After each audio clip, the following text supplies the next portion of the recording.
So this session is going to be a quick session. It's going to be about assessment in the 21st century.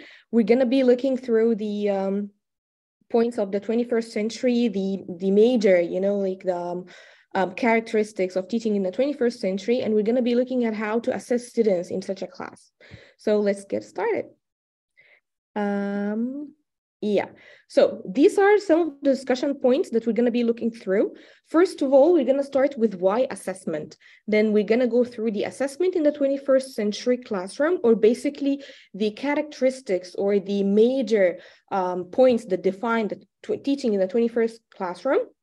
Then we're going to go through types of assessment. Then we're going to see how we design tasks or some examples of tasks that we can give for students in such a dynamic class. So what is the meaning of assessment? I want you guys to think about that. We've been all teaching for years or fresh. So what is the meaning of assessment for us? We need to think about this. Before we start looking at anything, we need to think about that. Brainstorm, reflect about it, take a moment with yourself to think about it. So what is the meaning of assessment? Second point, what exactly do we assess?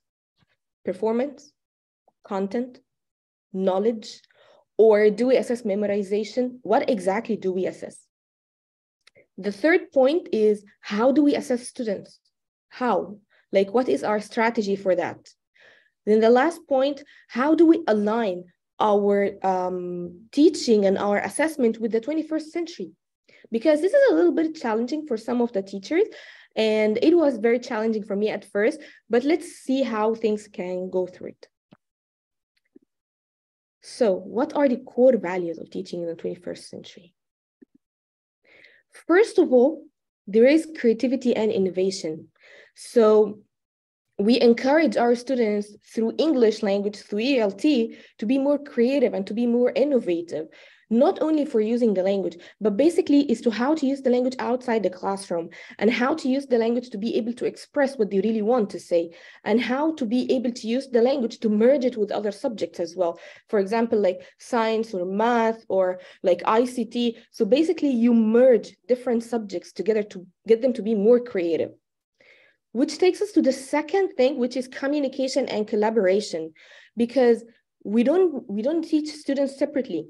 We teach them in a community, right? So they need to know how to communicate properly with their teachers, with their peers, and how to collaborate together to do projects, to do presentations, to do tasks in the classroom or outside the classroom. Because teaching in the 21st century doesn't only happen in the classroom. It can happen also outside the classroom because of field trips, exhibitions, it's a dynamic thing. Then the third point that we must look at and we must help our students develop is research and information fluency. So everyone uses Google, but who knows that the information they are getting is correct? Is it trustworthy? Is it the one that they're looking at? Is this website authentic?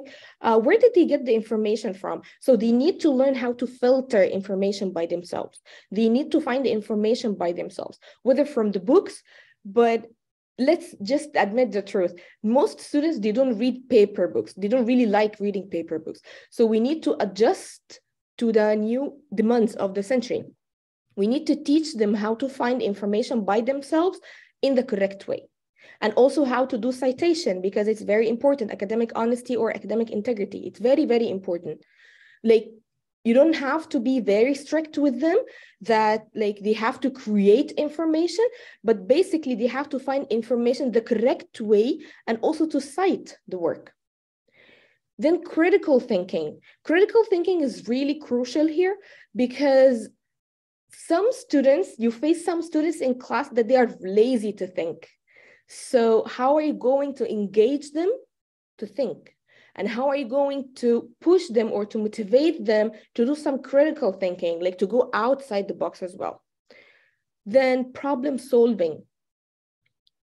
Through experience, through the years, I really find that students are so much interested into solving problems. You put them in a situation and then you wait for the responses to it. Whatever you expect, they will come up with a different thing. So you have to design situations for them. So how are you going to design that? We're going to see.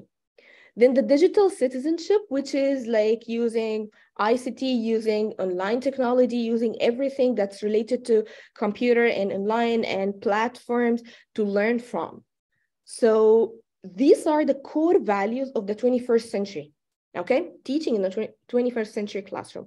So we're doing the teaching through these ways. So how are we gonna assess them? So I want you guys to write for me, dear educators, just write for me in the chat box, what do you think assessment is? In a sentence, like a quick phrase, what do you think assessment is?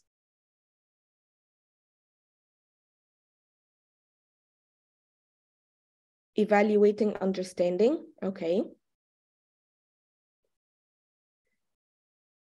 Measuring the progress of or proficiency, yeah.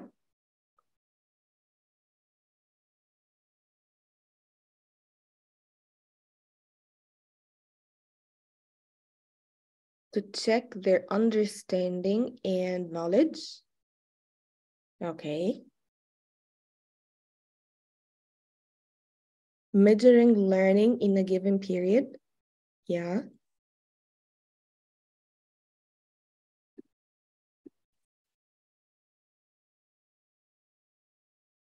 Have you ever thought of assessment as learning?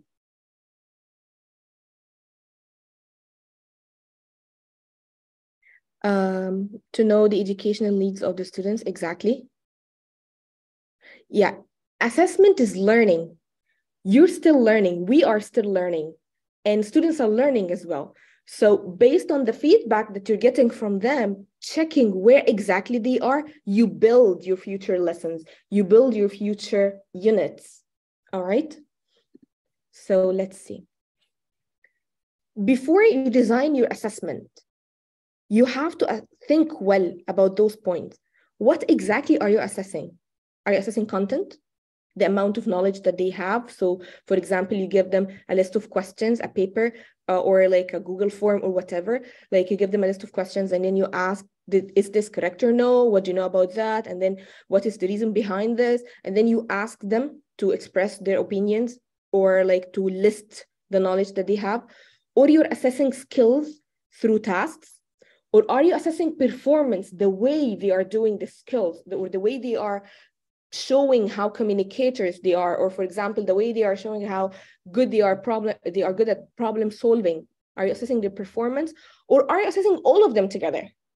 So you have to decide. That's the first thing you have to decide. Second, how are you going to assess it? Is it going to be presentation?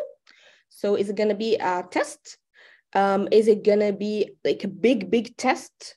Or is it going to be just a short quiz or group work or individual paid work? So you have to decide how exactly are you going to assess it. And with group work and paid work, you have to think, well, who are you going to group together? Third point, how are you going to differentiate? Because we all know that we have a lot of different students in our class. We have the shy students, we have the introvert, the extrovert, we have the very good speaker, the leader, but who forgets a lot of things. We have the very organized person, we have the writer. So how are we gonna differentiate? How are we gonna create a task that matches everyone? And we also have the very high achievers, and we have the medium achievers, like, or like mid-level students, and we have the really weak students. So how are we gonna like do this collaboration? How are we gonna put them together? How are we gonna design a task that fits them all? Or are we gonna design separate tasks for each student or for each level, I would say? The fourth point, what form of feedback are you going to give your students at the end? Now you have designed your assessment, you have given them the assessment, and they have completed it perfectly. All right.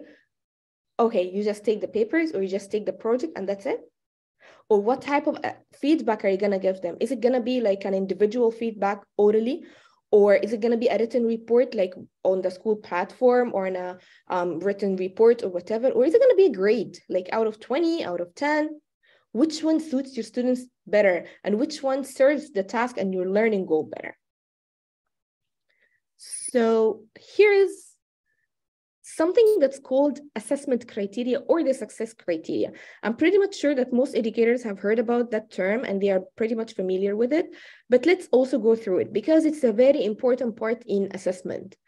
Now, let's say you give your students a task, you give them a presentation to do, and then you say, hey, students, I want you to prepare a presentation about the impacts of COVID in your country or in your family or in your community. That's it. Is that correct? Do you think this is a correct way of giving them instructions or of giving them what exactly you're expecting from them? It's a no. It's a big no. Because let's say they are teens now, 14, 15 years old. They will play around. They'll just get a paper and start read from it, and then they'll just forget about you. Khalas, that's it. And then they will just be done with whatever they have. And they won't prepare, they won't do effort, and you won't meet any of the core values of the 21st century. First of all, you have to give them assessment criteria. The presentation is that long. The presentation is this via this platform. The presentation should include this, this, and that. Here are the points that you should include in your presentation. There is a form that's called,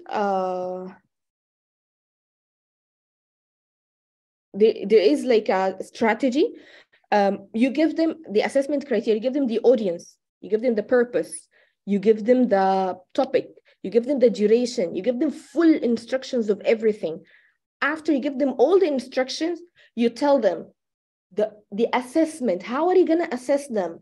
If you do this, this, and that, you get this grade or you get this report. If you do this, this, and that, you will miss some marks. If you do this, this, and that, you will be at the like the lowest part of the pyramid. So you have to let them know how you're going to assess them. How are we going to design our assessment criteria? Adapted from your lesson objectives. Let's say I'm now going to teach writing.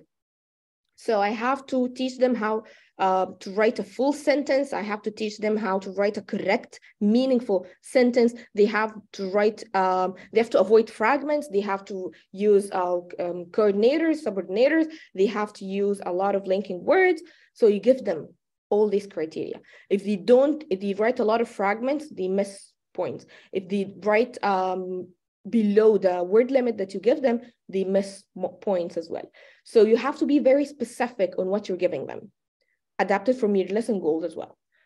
This is the first one. Second point is that you have the assessment criteria describes what students need to say or do or make or write, or show them an example or show them that they have met the goal. First of all, like you have to fully explain it. You have to make sure that you are giving full instructions for your students. You have to make sure that they are aware of what they are about to submit. Plus, you have to give them good amount of time to perform the task, to prepare for it. So for example, don't tell them you're supposed to submit a writing essay tomorrow that's out of 500 words, not less than 500 words. I don't think they'll be able to do it. Like you have to give them time to prepare for it. Students panic. When you give them really short time, they panic. Then the third point is that the assessment criteria, it describes what the students need to add to meet the learning goal. There is also this strategy that teachers use in class, and I myself use this in class. When I enter the class, after greeting students and after everything, I tell them, so this is our learning goal for today. Sometimes I write it on the board. Sometimes I just say it if it's a short one. But mostly I write it on the board because by the end of the lesson, we have to cover this. By the end of the lesson, you have to evaluate your understanding, your knowledge of this on the board. All right. Then the last point is that the assessment criteria explains how students will receive feedback. If it's writing, is there a way that they're going to receive feedback on the school platform, on email? Are you going to write written reports and then put them in really nice envelopes, write the names of the students on the envelope and then pass them? How exactly are they going to receive the feedback? They have to know this really carefully. So the types of assessment, I'm pretty much sure also that teachers know that, but let's go through them. first one is the diagnostic or the pre-assessment, which happens prior to teaching. Usually when students enter the school, or like at the beginning of the year or the beginning of the semester, some schools do it at the beginning of the semester, but not all schools. So at the beginning of the year, they do assessment prior, or like diagnostic test. It doesn't have to be a test because we'll just say examples about it later on, but it can be something that measures students' amount of knowledge, the thing that's commonly known at this age, at this level. Let's say if they are in grade 7 or grade 8, they should know this, and that. So teachers usually design assessment or design diagnostic test or diagnostic task to be performed at the beginning of the semester, usually first semester, all right? So why are we doing this? It helps you to put your hands, or like to solidly decide what exactly you expect from your students throughout the semester or throughout the year. Is this class really high achievers? Is this class mixed? There is high achievers, there are really weak students, or they're all weak students. It helps you to decide the academic part of it, plus the skills. It helps you know who is the leader. It helps you define who is the person who collaborates mostly. It helps you think well and like do first draft of grouping students together. By intuition or by like observation, you'll be able to decide who is a good leader, who is a good writer, just from the first week. All right. Second one is a formative assessment. This is what we all do in our classes. It's an ongoing process. Basically, you do it on a daily basis. You decide it on a daily basis. You look through it on a daily basis. How? You ask your students at the end of the class to do a quick task or a reflection or anything, just to make sure that they understand. All right. If you're teaching a grammar lesson, maybe you give them grammar exercise at the end of the lesson, or towards the end of the lesson, to make sure that they understand it correctly. You ask them to write something. All right. So you basically check it every day. But on a bigger level, I prefer to do it on a weekly basis. For example, if my unit is 6 weeks or 8 weeks or 7 weeks, so by the end of each week, I should give my students a formative task just to know where they are. What progress are they achieving, or they're not achieving any progress? Or do I need to change my plan? Or do I need to add more activities? Or what exactly do I need to adjust? All right. So I prefer to put it at the end of each week. Okay. Just to get feedback from them. And you also put the assessment criteria or the success criteria, you add everything there. The third one is the summative, which happens at the end of the unit, mostly at the end of the unit. So you give them a big project to say, where are you? Show me what you have learned. Implement all the knowledge or the content, all the skills that you have mastered, and show me one big task. It can be individual, pair work, or group work. And you can design different summative assessments, by the way. It doesn't have to be only one. So for instance, I'm teaching a unit about the importance of communication and the problems that happen because of miscommunication. Students just gave me an idea. It was by the second week, they gave me an idea. One of them said, problems that can happen because of miscommunication is bullying. So we discussed about bullying. We had a debating class about bullying, whether this is intentional or unintentional. And then I was like, okay, the coming week, I'm going to pause my plan. I'm going to add a topic about bullying for the coming week, for the coming 5 days of the next week. And I'm going to ask them to do a task. So what we did is that we did reading, we implemented grammar definitely, and vocabulary. And then I requested them by Tuesday. So we taught Sunday, Monday. So by Tuesday, I asked them to design posters that show bullying. So they designed really good posters. They used the platform that's called Canva. I'm pretty much sure that everyone knows it. It's called Canva. I can share the link with you later on. So they designed their posters, and the next day, I was surprised to see that they have completed the posters the following day. I gave them 2 days span, but the following day, which was Wednesday, they showed me the posters, and they were really nice. So I gave them the formative assessment task of the week, is that they have to create a situation that would reflect the image they have in their poster, and they have to present it in class. It can be imaginary. It can be like a real one, but they change the names. It can be something personal they want to share. So I gave them an example myself. And then I went to class with a poster that I have designed as well. And they were the committee that would judge me based on a checklist. Like the student speaks in a clear voice, the students uses the poster, the students talks about the bullying situation, the students includes this and that. I give them a checklist, and then they have to evaluate it from 1 to 5, 1 to 5, 1, 2, 3, 4, 5. I gave a copy for each of the students, and then I was just doing it. So I stood in front of them, I showed them my poster and started explaining it. It was like 4 or 5 minutes, and then they started grading me. One of the students, he just wrote like 3, 4, 3, 4, 3, 4 for all points. And it was really nice. He had a point of view. So after they do your feedback, they should share in class. So it can be a class thing. All right. So when I adjusted the plan, which is a formative thing, I adjusted the plan according to what they came up through. When it was the summative, I gave the summative at the end of the week. Usually the last week of the unit is the summative. All right. I gave them 3 different tasks. It could be gallery walk.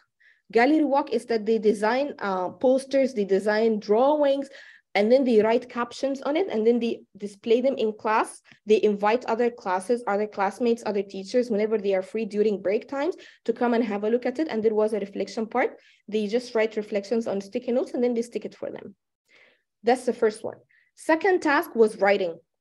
They had to write a story about someone who got bullied, and then that person managed to overcome the feeling, all the negative feelings that they have faced through bullying. So, and then that would be published in the school magazine.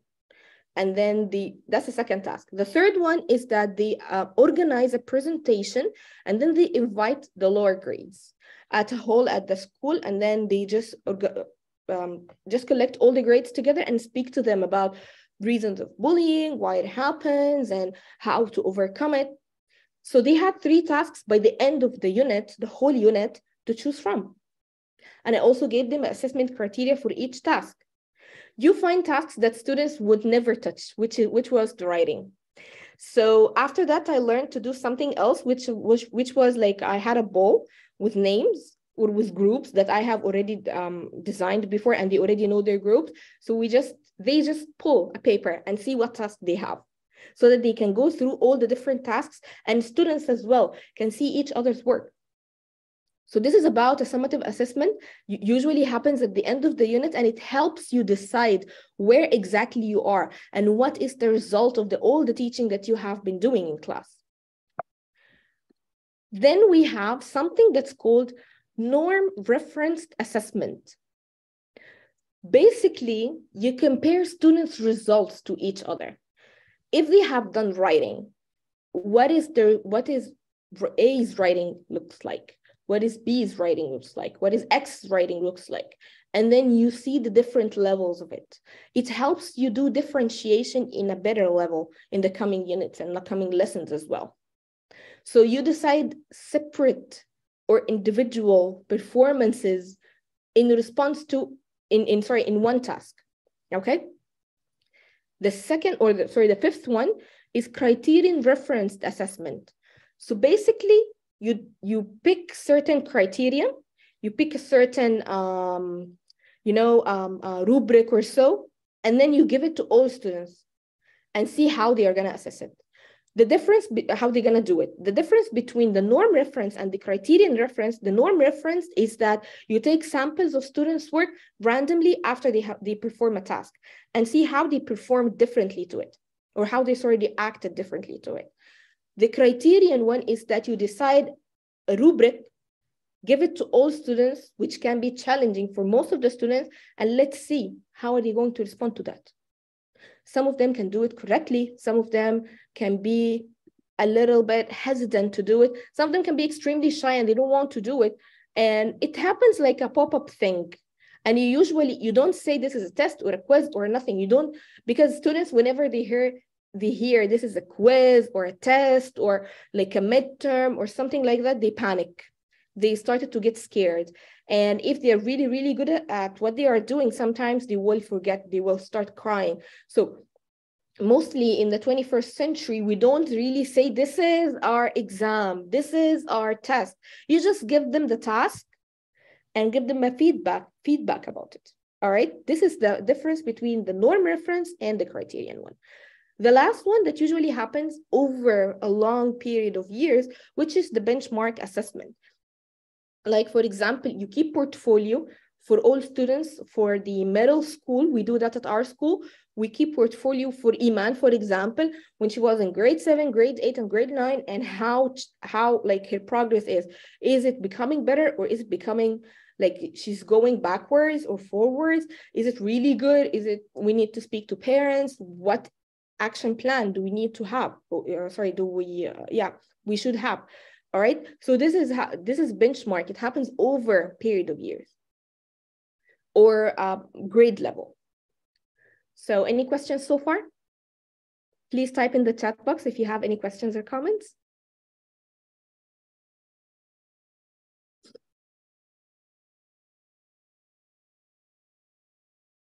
All right, thank you so much, Geher and Sahar. Thank you so much. Thank you. So if anyone have a question, you can type the question in the chat box, please.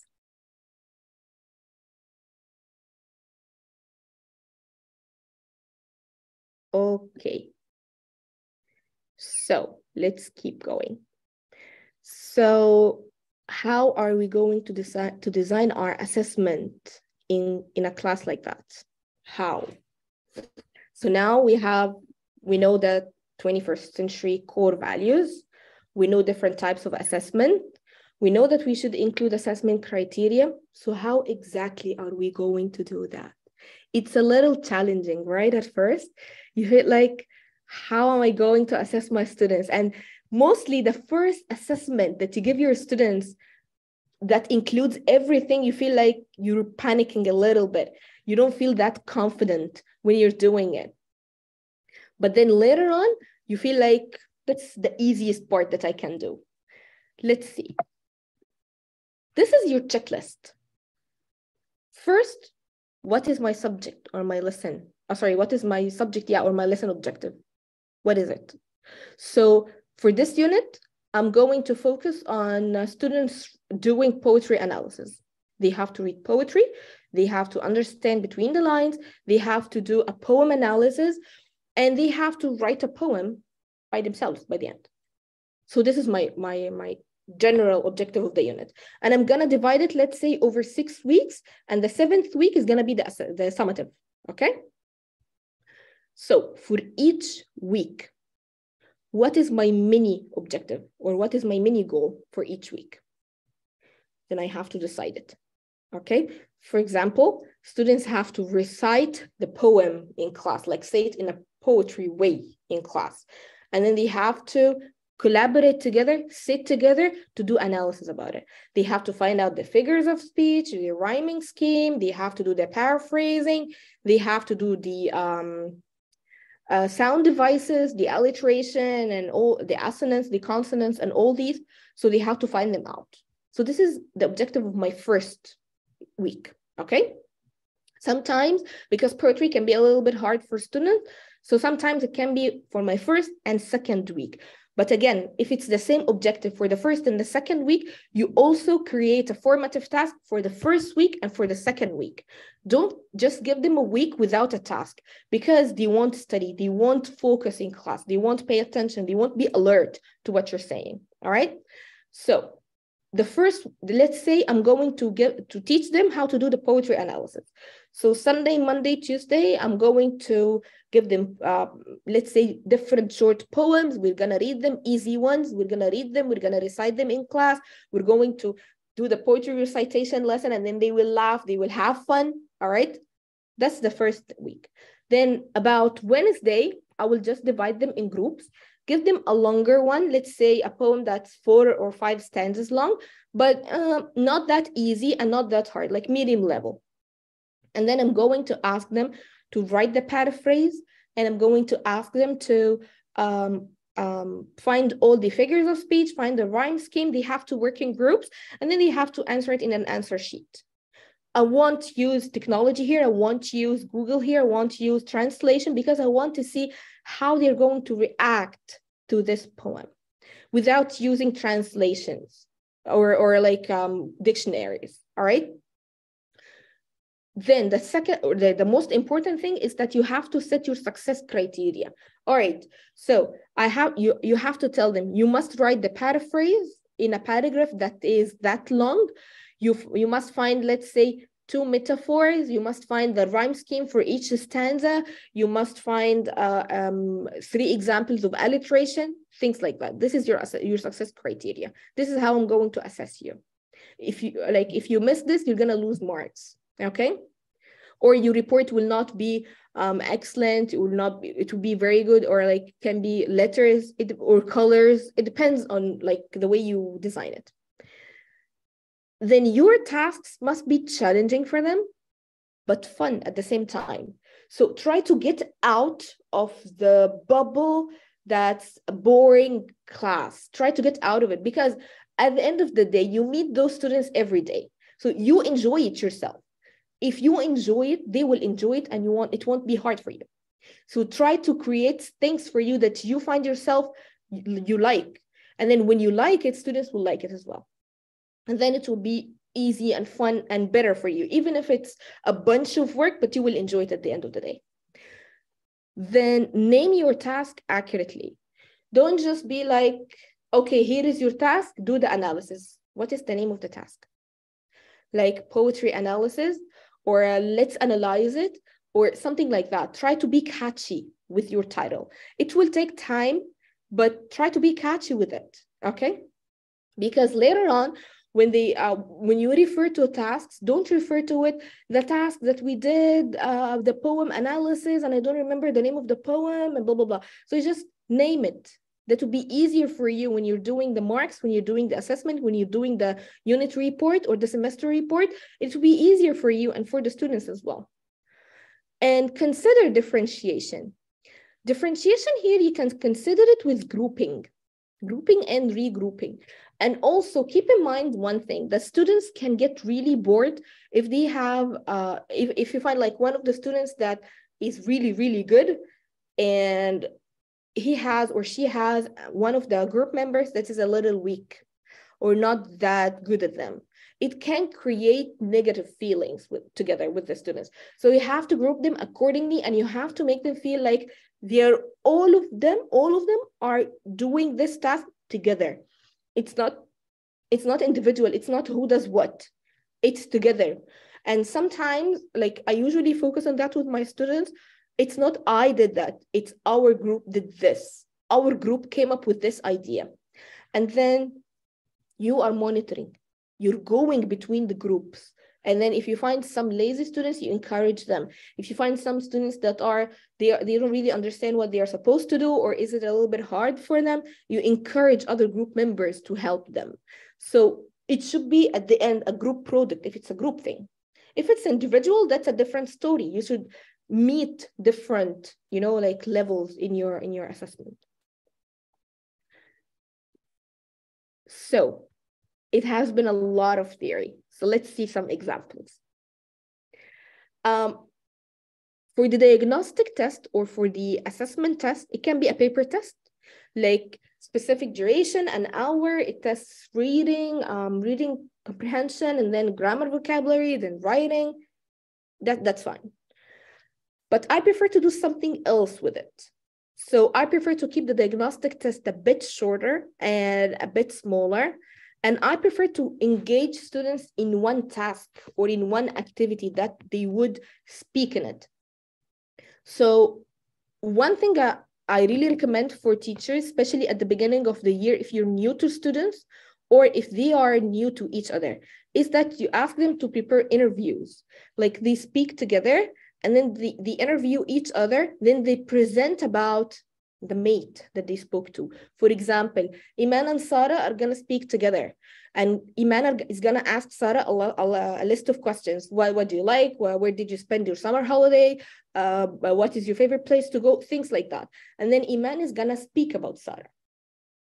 For example, she's going to introduce Sarah to the whole class and to the teacher as well. This is a way to get students outside the box. This is a way that just to get them speak in class, because some students are really, really shy at the end of, at the beginning of the units, the beginning of the semester, especially. About formative assessment, which I prefer to be done weekly, is a mini presentation. You ask students to do a mini presentation for their classmates. You ask them to design a poster. You ask them to do a piece of writing. You ask them to act something small in class, or you ask them to do reflections. Reflections are very, very important.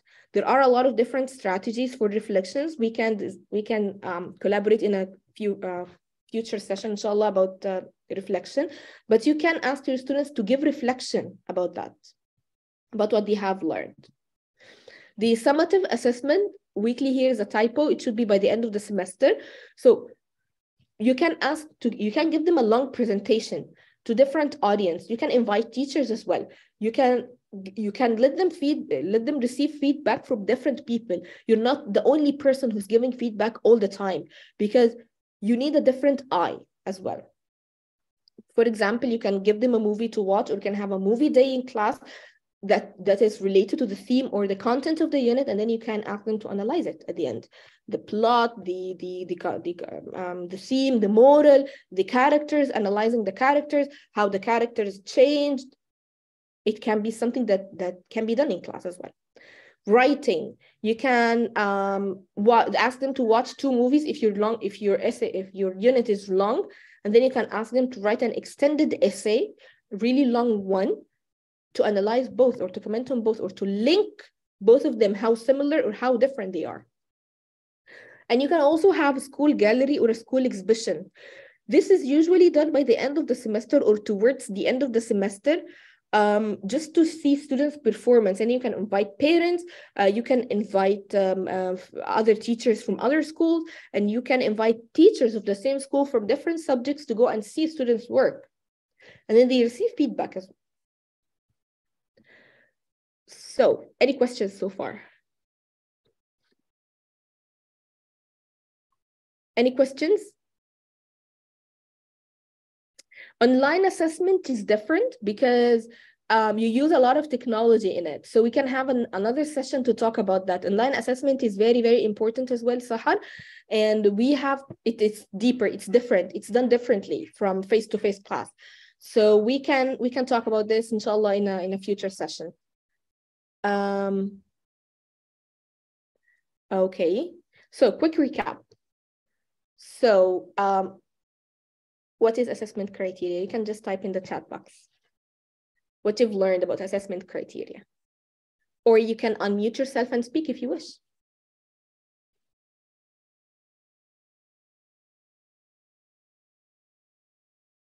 Yeah, presentation duration depends on the level of the students, yes. And depends on the class time that you have as well. Some schools give 1 hour for the class, some schools give 40 minutes, 15 minutes, it depends. So what are we looking to measure? Qualities or performance indicators? Yeah, so this is the assessment criteria. Okay, question, can you suggest some tools to assess young learners? I think online platforms help you a lot. Like, you know, if you want different strategies, there is a strategy that comes to my mind, is like the 3-to-1. 3-to-1 is a strategy that you can use to assess young learners. It's like, tell me 3 things that you have learned, and then they speak or write. Tell me 2 things that you didn't like about this lesson, and tell me 1 question that you still have. This is like 1 quick strategy that comes to my mind right now. Yeah, assessment criteria, it sets targets for the students to achieve when doing a task. Exactly. Thank you so much. The 21st century skills, can you name most of them? The ones that you remember so far?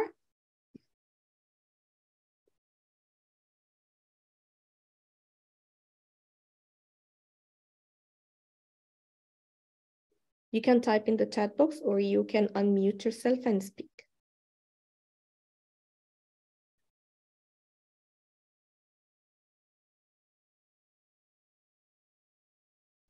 So, yeah, exactly. Creativity, innovation, communication, collaboration. Yeah. We should follow the lesson objectives. Exactly, Isra.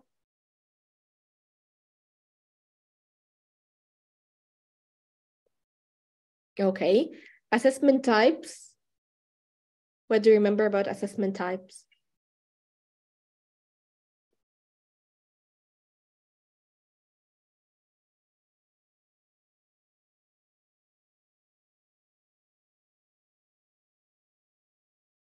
Okay, assessment types, we have formative, we have summative, we have criterion.